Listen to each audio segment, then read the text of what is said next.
Thank you for taking the time to watch this recorded presentation. The harvesting of whales for oil in many ways initiated the Industrial Revolution with the provision of lighting for factories and lubrication for machines. This only fueled, pun intended, the need for more energy and the evolution of our petroleum-based global economies.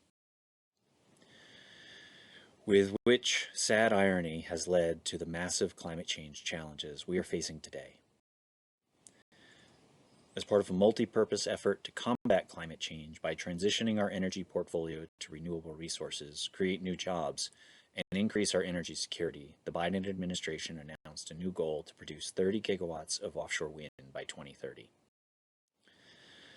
While offshore wind will eventually happen at a national level with a goal of 110 gigawatts by 2050, the 30 by 30 commitment is targeted for development primarily along the southern New England, mid-Atlantic, and southeast regions.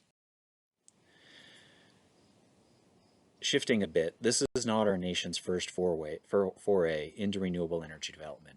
From the arrival of first European settlers in North America, they began harvesting the mechanical power of rivers for mills, and that effort continued and peaked into the early 20th century with projects like Hoover, Grand Coulee, and Shasta dams, to name a few. The scale and nature of these efforts has not been without consequences. There has been some understanding for centuries that dams create passage issues for salmon. Many of the great projects built hatcheries as mitigation, which has created many studies worth of ecological and evolutionary consequences. However, there was little practical understanding of the consequences from disrupting the flow of energy in a natural system that has ripple effects throughout a watershed. Issues like downstream sediment transport or the carrying of marine-derived nutrients to upper watersheds had not yet been considered or really discovered. And we have been managing the habitat recovery of these altered river systems ever since. In the case of coastal salmonids, we now have 27 ESA-listed stocks, most of which include hydropower as a limiting factor to their recovery.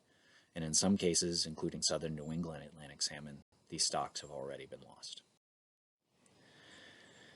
In building these projects and the understanding that there are challenges with them, it is worth zooming out to the context of why we do such things. At its core, government must ensure the food, water, and energy security of its citizens. Pictured here is Grand Coulee Dam on the Columbia River. At the time of its construction, it was the single largest electricity production source on the planet. Its construction has been argued to influence the course of both fronts in World War II, providing the power needed for aluminum smelting to build necessary planes for the air war in Europe, and it's the reason the airline industry is in Seattle today. It also provided the needed power for plutonium production for one of the atomic bombs, and hence the Manhattan Project siting at Hanford, Washington.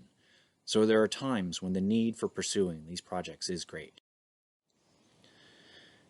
Things are different today. Despite being a renewable energy resource, most hydropower projects were not developed out of some urgency for climate change or carbon-free energy alternative. And most of it happened prior to the 1970s, when a wave of conservation-minded ethos swept the nation, recognizing that resources were no longer unlimited. In addition, ecosystem science has exploded in the last century, increasing our understanding of anthropogenic impacts to the planet.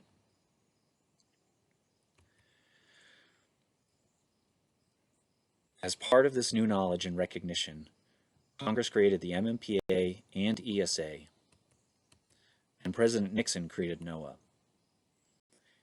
And it is NOAA's mission to provide vital services for the nation, all backed by sound science and an ecosystem-based approach to management. In effect, these laws and agency are the front line for preventing the tragedy of the ocean commons. And the salmon story? Because of the ESA and NOAA fisheries, today federal and state agencies on the West Coast invest roughly $1 billion a year in restoration and recovery of Pacific salmon stocks. With new agencies and legal processes in place, the U.S. government has many tools to work with through new challenges of marine spatial planning. And one of our highest priorities, of course, is the North Atlantic right whale. Right whales are rapidly becoming the unifying point as we move forward with an ecosystem-based management approach to balance the complex challenges of solving climate change, preserving coastal economies and traditions, and ensuring ecosystem stabilities. In preparation of our NOAA presentations for this meeting, we are asked to highlight the particular concern in yellow that our presentation was going to address. As it happens, offshore wind will touch all of these issues, affecting both the ecosystem of these animals and even our survey logistics by which we monitor them. Some of these changes will emerge as new threats and challenges to right whales. There may also be opportunity for the species and the ecosystem, but there is tremendous uncertainty around these issues. As part of our recovery efforts, we created a multidisciplinary agency team to develop a population evaluation tool that can be used for North Atlantic right whale population viability analysis. The tool bins North Atlantic right whale threats into 4 categories, and those same categories apply to the unforeseen issues of offshore wind. We will consider all of these threats through all phases of construction, operation, and even decommissioning. Working through them briefly here, the risk of vessel strikes is something we have rigorous tools to quantify, and we can estimate planned vessel activity fairly well. We also have the ability to quantify the impacts of entanglement on the population. The challenge here will be anticipating how fishery practices will change in and around offshore wind projects, as well as unforeseen consequences of floating wind structures and ghost gear. Noise is expected to be of particular concern during construction, and while these are novel technologies, the agency has staff and threshold criteria long practiced in considering the consequences of construction activities like pile driving, ordnance detonation, and site assessment surveys. Ecosystem changes. This is an area of particular uncertainty, but we are trying to anticipate the range of potential impacts from creation of structure in a pelagic ecosystem and how it will create regional reef communities, which may ultimately attract predators like killer whales and white sharks, alter bottom habitats and benthic ecosystems, and potentially influence oceanographic processes that provide food for right whales. NMFS will be evaluating these threats at the project level as well as the cumulative impacts across all projects. Recently, NMFS has invested a great deal of time in trying to better understand and anticipate the consequences of how wind will impact regional oceanography and plankton production. The concern is simple. Oceanography is driven by the transfer of energy from air to water, and we are going to alter that process in some way. The result and its implications for North Atlantic right whale population recovery are very uncertain. The scale of offshore wind development must meet the scale and challenge of climate change. And to do this, we are effectively building a wind wall or air dam along much of the eastern seaboard in one of the greatest marine engineering efforts of all time. The scale and impact remains quite uncertain, but based on lessons from the past, we should not presume they will be trivial. And given that the significant overlap of offshore wind development will be with current right whale habitat use in the Atlantic, we need to be especially careful. That said, time is of the essence, and the pace for project development for the next 8 years is best described as frantic. There's no shame in acknowledging the challenge and urgency of the path before us. We are venturing into uncharted territory. That, however, does not alter our determination.